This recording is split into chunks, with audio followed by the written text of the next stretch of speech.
What is going on, guys? Welcome back to another Gran Turismo 7 video that we have for here today, which is going to be the Group C daily races from, I believe, 2 weeks ago. Now, I am a little bit late to uploading this video. There was some stuff that came up, so that's why I've been absent for about a week and a half, almost 2 weeks, for the 3 people that are subscribed and actually watch my videos and all that stuff.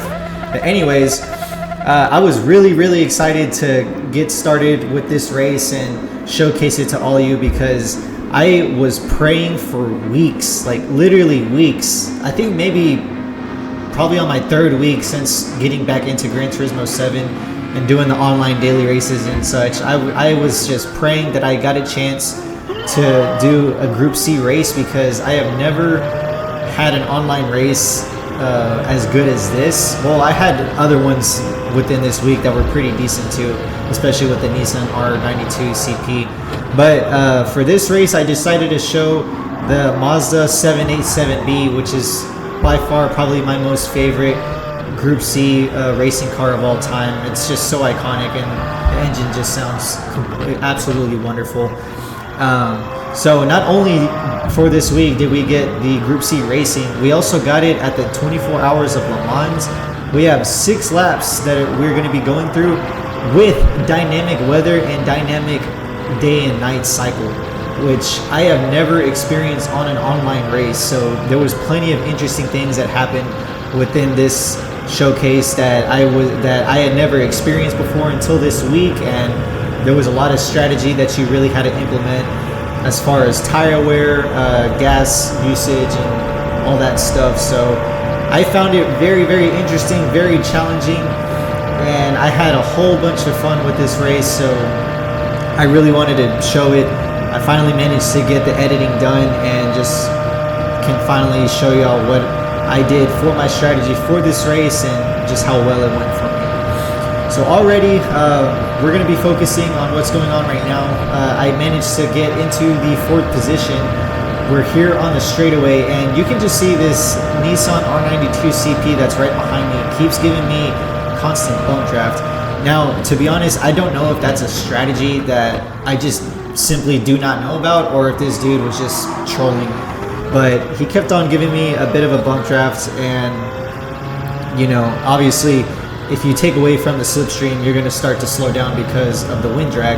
So again, I don't know if that was a strategy that he was just trying to implement, or if he was just trolling me, or maybe he just didn't know that once you get to a certain part on the draft, you're supposed to go to the side and try and do an overtake. I don't know. I don't know what that guy was thinking. If someone knows, then please let me know in the comments section below. But yeah, anyways, he kept on giving me a bump draft. We passed him up. There was a dude a couple seconds ago that just went into the dirt.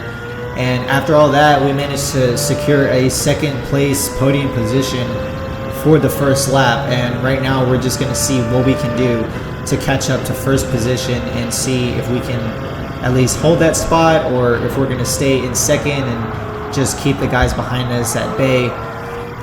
You can see right there on that turn, I wasn't really sure how I could manage to get these turns down on the last few winding ones for the Le Mans circuit. That's one thing that you might see on this video that you'll see me struggling with a lot, is just those last couple of overwinding turns. Right here you can see the Mercedes Sauber overtook me and took my 2nd place position, but he does go a little bit too deep into his braking line, and I managed to overtake his position again and snag back the 2nd place podium position. Now, another thing that I wanted to note, I know the Mercedes Sauber is essentially like part of the meta whenever it comes to the Group C racing and the 24 Hours of Le Mans track. I did gain a penalty there just because I did go over the track. That was one of the main hiccups that I was going to go through. And you can see there I already got punished and took my penalty time and all that stuff. But anyways, back to my point. I do know the Sauber is very powerful, and I think it's arguably one of the best Group C racing cars, if not one of the best cars in the game. I have never driven the Sauber. I kind of want to stray away from driving it just because of the fact that it is meta, and I don't want to solely base my races purely on the meta stat for the cars, because I like to drive what I like personally based off of what I think is like the most iconic or whatever, and see how I can fare on the race based off of the skill that I have for this car.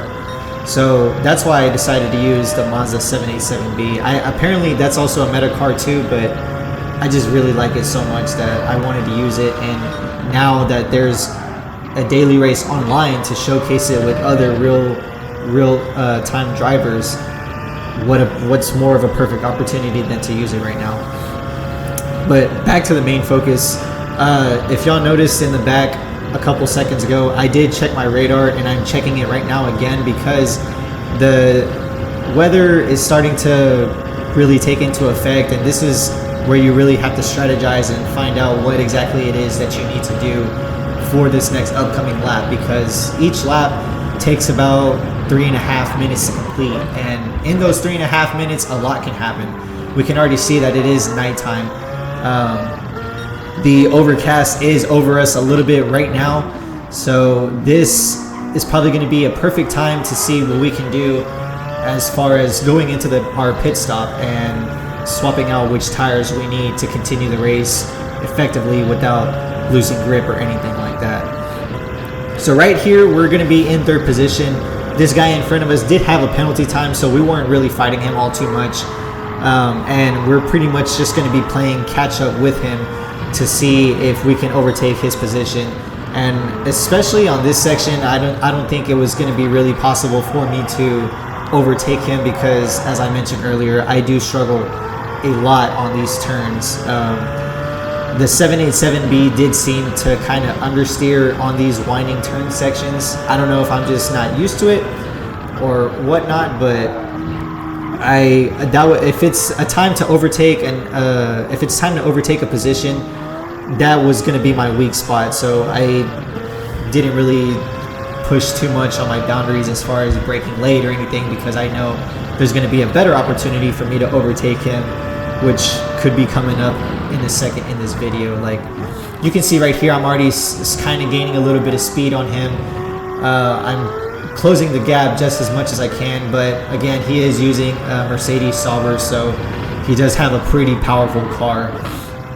But on this upcoming part right here, once we get to the straightaway, I'm gonna see if maybe I can gain some momentum on this last turn, because this turn right here is crucial for having momentum on the straightaway. If you have a very good exit, you can keep that momentum and you can slowly creep up against them, and eventually if you get within their slipstream line, then you can use that to your advantage and possibly make an overtake right here.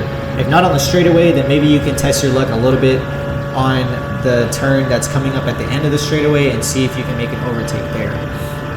So you can see at the bottom corner on the right hand side, we are checking the weather again just to see what is going on. And right here we overtake that Sauber and we take advantage of the slipstream, and we are going to be back into second position with him trying to battle it out for that spot again. We kind of shut the door on him right here for this turn and stay on the inside line so he doesn't gain any advantage, and force him to use the outside line to do an overtake, which he was not able to do, which is perfect for us, and we're going to secure our second place position for the time being. So we're checking the weather again. I don't think you can really tell within the video because it is dark, but you can see at the bottom left hand corner the participation levels is starting to go up a little bit. Usually what I like to do, if I see that level already going up anyways, that's just going to be time to, go ahead and make your exit to the pit stop as soon as possible, because if you try your luck again with the racing the racing medium tires, and it starts raining a lot more and you're not even halfway done with the lap, you're going to get majorly screwed over, and you're going to lose a lot of grip and a lot of positions, and it's essentially going to ruin your whole race. So that's why it's always good whenever it comes to dynamic races with weather and time and all that stuff. You want to check the weather radar, and you want to check those precipitation levels whenever you see that it is starting to rain. because then you can make the decision on what you need to do next. So luckily, whenever I checked the radar, there wasn't going to be any more heavy rain or any light rain for the rest of the race. So fortunately, once we go into the pit stop, we can swap out our tires for another set of racing hard tires, or I'm sorry, racing medium tires, and we won't have to deal with any more rain or anything, which was pretty lucky, I think, for this race, because then we don't have to worry about swapping the tires again later on, and we will be good to go and set. So there we are. We went ahead and swapped our tires out for a new set. Like I said, there's nothing left on the weather radar from what I saw that's going to be dealing with light or heavy rain, so we're going to be good to go, and we can just go in and finish off the race with the new set of tires, and we should be good to go for it. Anyways, we're back into the race. You can see right here the weather in the background is no longer raining, and it is also dawn. So now we're going to have a lot better visibility for the race, and we're not going to have any issues with not being able to see anymore, because that is one issue that I had whenever it came to the night section of this race. I did lose a couple of seconds of time per each lap simply because of the fact that I just literally could not see shit. And I think all the other players were also struggling with that as well, because if that wasn't the case, I probably would have lost a couple more positions or so. But all in all, we are pretty much still in 4th position. We can see 3rd right up ahead of us, trying to see what we can do, stay within our optimal racing line to see if we can close the gap between us a little bit more. And this is also going to be about halfway through the 5th lap, so we have about a lap and a half to go before we finally see what's going to be our finishing position and what else we need to do as far as the people behind us, if we need to do any defensive driving or anything to keep them at bay, which it seems for the most part of this section of the race, it's mainly just going to be playing catch up. And then you can see right there, this one of those right-handed winding turns that I have a lot of issues with, because I wasn't exactly sure how I was supposed to keep my momentum without braking too much, because again, in my opinion, I think the 787B within this section of the race was just a little bit too understeered for my liking. So here we are going to be coming up onto the last lap. We're going to be in 4th position. We can see 3rd right ahead of us. What can we do, and how can we close the gap between us to see if I can maybe snag at least 3rd place so I can have a podium position for the rest of this race, or to finish the race, I should say. So here we kind of hit the brakes a little bit too deep. We're trying to be bold, see if we can close the gap between us. I wasn't quite able to pull it off, so that Mercedes Sauber in front of us, that's just a really overpowered car. It has crazy acceleration and top speed with pretty decent handling, so he's just going to fly by us. Not really able to do much on that part of the section of the race right there.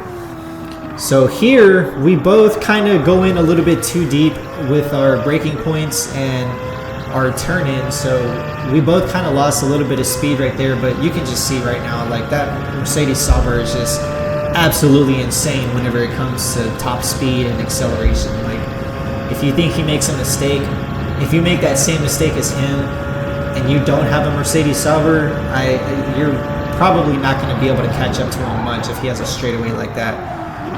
Here we go in too deep on the braking point again. He's going to, just soar right past us. Both of us right here, this could have been the perfect opportunity to make my last overtake and snag that position if I was a little bit more careful. And I could have, if I had stayed on the optimal racing line, on the inside line, I should say, I firmly believe that I would have been able to snag that position from him, or at least be neck and neck and try and see if I can do a lot of defensive tactics to maybe keep him at bay so I can snag that 3rd place podium spot. But of course I ended up making a very small lapse of judgment on the braking point, and we both ended up making the same mistake. So he was able to benefit from that.